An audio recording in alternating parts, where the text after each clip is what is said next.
dans les 10 dernières minutes avant la fermeture du portail de candidature universitaire. Un étrange appel vidéo est soudain apparu sur l'écran de mon ordinateur. L'appel entrant affichait mon propre prénom, Charlotte. Quand j'ai décroché, la caméra a révélé une femme atrocement épuisée, mais dont le regard gardait une dureté presque féroce. Elle me fixait sans ciller et a grondé d'une voix hystérique. « Charlotte, je suis toi, dans le futur. Annule tout de suite ta candidature à l'université de Miami. Supprime-la de ta liste de vœux. Remets Yale en premier choix. Personne ne mérite que tu saccages ton avenir pour lui. Ce salaud de Julien ne t'a jamais aimé. Il est avec Chloé depuis longtemps. Ils ont prévu de se marier dès la fin de leur étude et de se partager au passage les biens de la famille. Tout le monde dans la ville le sait, sauf toi, qui est resté là comme une idiote sans rien voir. Mon cerveau est devenu vide d'un coup, et ma main crispée sur la souris est restée figée en plein air. Mais en voyant, à l'écran, cette femme aux yeux creusés, traversée d'un regret et d'une fatigue à vous glacer le sang, je n'ai hésité qu'une demi-seconde, avant de basculer fermement le système de candidature sur la page de Yale. Cliquez sur confirmer. Régler les frais. Envoyé. Quand un coche verte indiquant « Candidature transmise avec succès » est apparu à l'écran, la femme dans la vidéo a visiblement poussé un soupir de soulagement. Elle s'est penchée vers la caméra avec une urgence frénétique, débitant ses mots à une vitesse de mitraillette. Demain matin, va au petit commerce du coin acheter des billets de la loterie américaine. Les numéros sont 05, So 12 2033 et le numéro complémentaire est 06. Quoi qu'il en coûte, trouve l'argent et achète en 10 fois. Cette somme peut changer ton destin du tout au tout. Et quoi qu'il arrive, n'écoute personne. Ne vends surtout pas la vieille maison en bois que ta grand-mère maternelle t'a laissée. Cette zone va très vite être rachetée à prix fort par un grand promoteur pour y construire un quartier d'affaires. Dans 2 ans, l'entreprise Technologies Zenith sera au bord de la radiation boursière et de la faillite. Mais à la dernière seconde de la liquidation, elle sera inscrite par le gouvernement fédéral sur la liste des technologies clés à soutenir et son cours de bourse grimpera de 100 fois en 2 mois seulement. Ce que tu dois faire, c'est,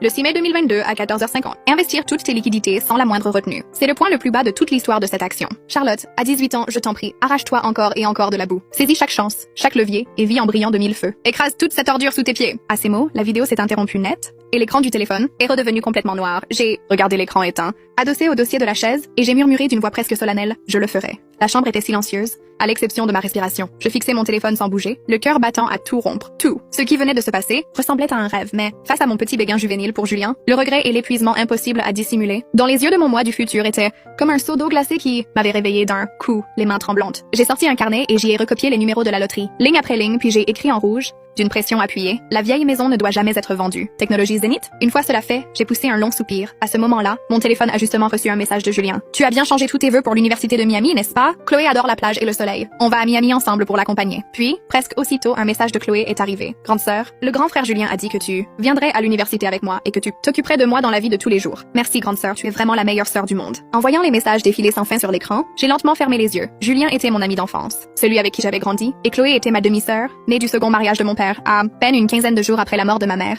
Mon père avait ramené Chloé et sa mère à la maison. C'est à ce moment-là seulement que j'avais découvert que j'avais une sœur qui n'avait que 15 jours de moins que moi. Ma grand-mère maternelle, craignant que je souffre dans cette nouvelle famille, m'avait emmené vivre ailleurs pour s'occuper de moi. Ce n'est qu'après sa mort que j'avais été renvoyée chez mon père. Mon père se sentait coupable à mon égard. Alors il me